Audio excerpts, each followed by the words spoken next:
Minggu lalu kita sudah belajar bagaimana cara mendapatkan hasil optimal dari linear programming. Tetapi belum tentu bahwa kalian akan selalu mendapatkan hasil tersebut.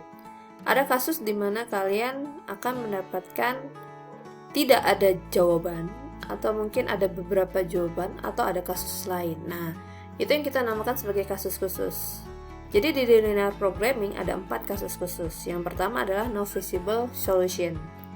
Di sini terjadi kenapa? Karena tidak ada solusi untuk masalah yang memenuhi semua constraint atau batasan yang kita miliki. Nah, nama lainnya itu adalah tidak ada solusi feasible. Jadi kenapa bisa demikian? Hal ini terjadi karena para constraint atau para batasan itu saling bertentangan satu sama lain. Jadi, misalnya kita punya 3 constraint seperti ini. Ketika kita menggambarkan grafiknya, akan muncul grafik seperti ini.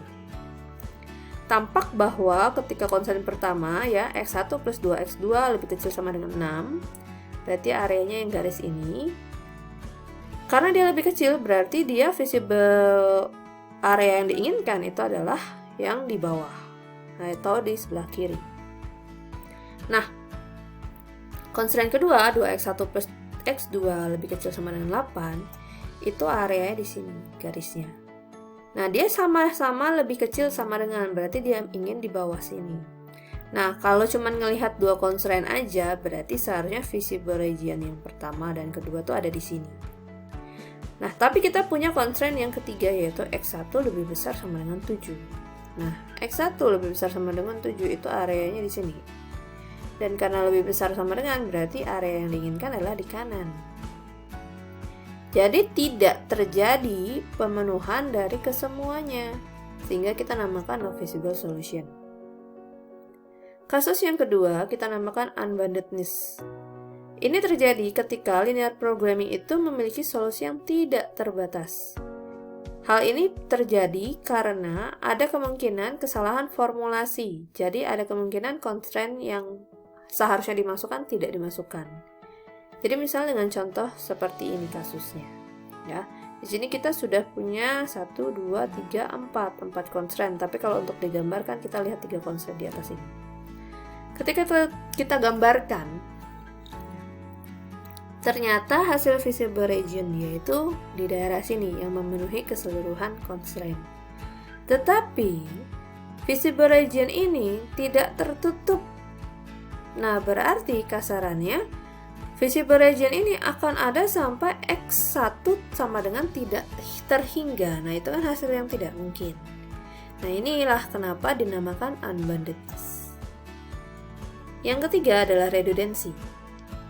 Redundancy, jika terjadi seperti ini, berarti ada yang namanya redundant constraint.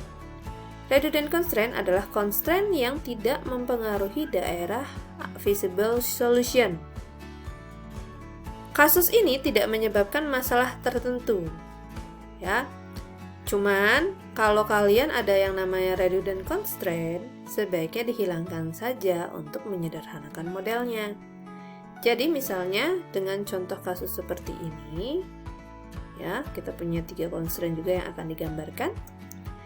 Hasilnya akan menjadi seperti ini. Di sini kita bisa lihat, ya. Untuk constraint pertama, areanya di sini, ya, area bawahnya sini, karena lebih kecil sama dengan. Lalu constraint yang kedua, dari gambar garisnya, area visible-nya di kiri juga. Nah, untuk yang x1 lebih kecil sama dengan 25, garis x1 sama dengan 25 di sini. Nah, lebih kecil berarti dia di kiri. Nah, sebenarnya visible region akan sama persis, ya, jika kalian tidak ada x1 lebih kecil sama dengan 25 juga. Nah, makanya kita katakan x1 lebih kecil sama dengan 25 ini adalah redundant constraint. Yang kalau misalnya kalian hilangkan, itu akan menyederhanakan soal dan hasilnya tetap akan sama seperti itu. Yang keempat itu adalah alternate optimal solution.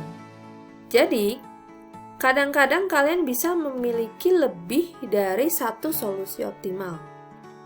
Nah, kalau dilihat secara grafis, Hal ini terjadi jika garis isoprofit atau isokos kalian itu berjalan sejajar dengan salah satu constraint. Ya, makanya dibutuhkan fleksibilitas yang besar dalam menentukan kombinasi mana yang akan dipilih karena keuntungannya akan sama aja. Jadi misalnya seperti apa? Dengan contoh kasus yang seperti ini, ketika kita gambarkan, ya, kita membuat isoprofit line atau isoprofit cost.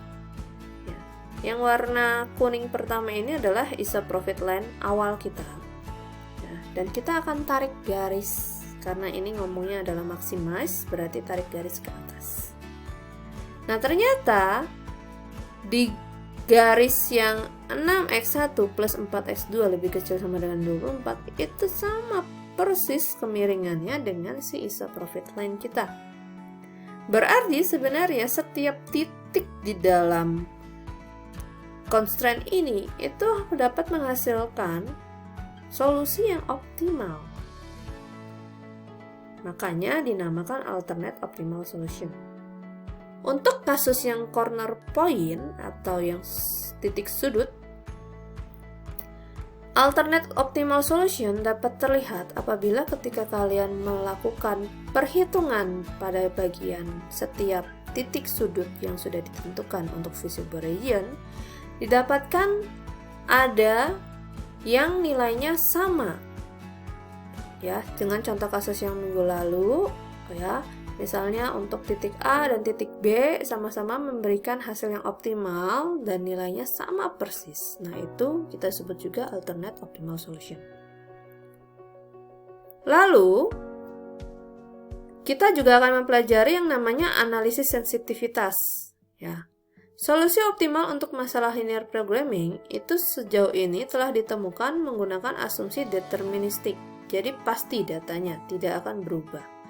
Padahal di dunia nyata kondisi itu dinamis atau berubah. Jadi kita harus dapat menganalisis seberapa sensitifkah solusi deterministik yang sudah kita buat ini terhadap kondisi kenyataan. Ini yang kita sebut sebagai analisis sensitivitas atau nama lainnya analisis post optimality atau pemrograman parametrik atau kita sebut analisis optimalitas. Nah, analisis sensitivitas sering melibatkan pertanyaan apa yang terjadi jika, seperti itu. Jika apa terkait tentang constraint-nya, koefisien variabel, dan fungsi objektif. Ada dua metode yang dapat digunakan. Pertama adalah metode trial dan error, yang kedua adalah analisis post-optimality analytic. Ya. Yang kita gunakan adalah yang post-optimality analytic. Oke, contoh. Dengan studi kasus yang sama dengan kasus yang minggu lalu, High Knot Sound Company. Oh maaf, ini berbeda.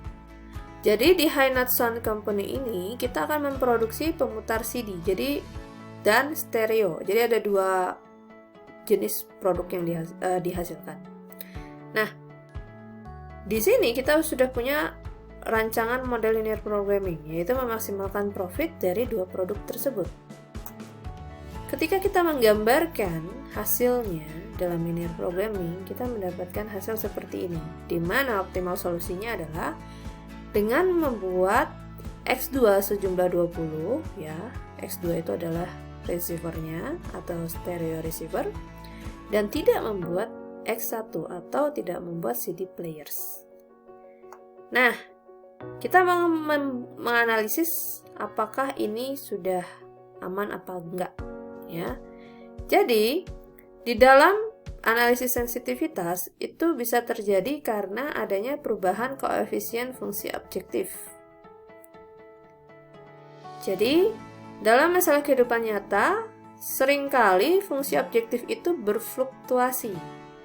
Secara grafis, ini dapat dikatakan bahwa wilayah solusi yang layak akan tetap sama. Hanya kemiringan dari jalur isoprofit atau isokos kalian akan berubah. Ya, kita sering membuat kenaikan atau penurunan sederhana dalam koefisien fungsi tujuan atau fungsi objektif kita dari setiap variabel tanpa mengubah titik sudut optimal.